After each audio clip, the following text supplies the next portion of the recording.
చెప్పన్నా ఎవరు అధికారంలోకి వస్తే బాగుంటుంది అనుకుంటున్నాం? అన్నా మేము లేబర్ ఉన్నా కూలి పని చేసుకున్నాం, రోజుకి 300 400 వస్తాయి. కిరోసిన్ తీసారు అని అర్థం కావట్లే. కిరోసిన్ తీసారు 2 రోజుల నుంచి వాన వచ్చింది, మనకి తుఫాన్ వచ్చింది.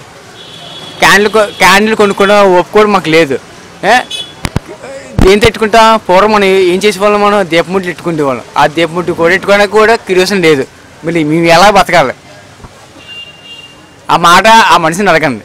ఏంటి సార్ ఆ కిరోసిన్ ఎందుకు తీశారు? టైంకి ఏమో ఏంటి ఆ రైస్ కూడా ఏంటి, రేషన్లో ఫుడ్ కూడా సరిగ్గా లేదు. అసలు కిరోసిన్ ఎందుకు తీశారు? అసలు అంటే ఇప్పుడు చంద్రబాబు నాయుడు గారు ఏంటంటే దానికి తగ్గ పరిహారం అదే ఏం చెల్లించలేదంట ఇంకా రేషన్ షాప్లో. అది కాదన్న, మీకు అర్థం కావట్లేదు. అదే కిరోసిన్ ఎందుకు తీశారు? మరి 2 రోజుల నుంచి లేదు, కరెంట్ లేదు, తుఫాన్లు వచ్చాయి, మునిగిపోయాం. ఇక్కడ మునిగిపోయాం సరిగ్గా. మేమే అలా నడుచుకొని వచ్చాం. ఇదంటే మీ స్పీకర్ ఇట్టని మీరు చెప్పడం కాదు, ఆ బాధ చెప్తున్నాం.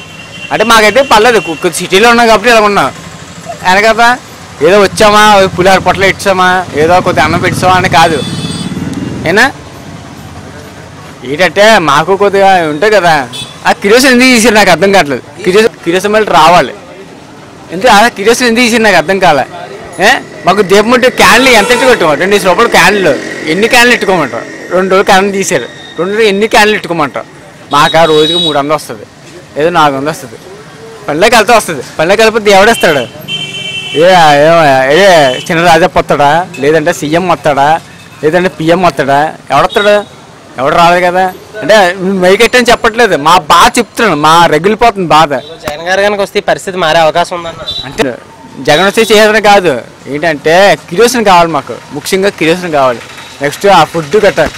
అలాగా మా వాళ్ళు చాలా మందికి, మా ఫ్రెండ్స్ రైతులు గట్ట చాలా బాధపడ్డారు. వాళ్ళు కొద్దిగా న్యాయం చేయండి చాలు, అంతే. If you like the video, please like us and subscribe Tollywood Nagar.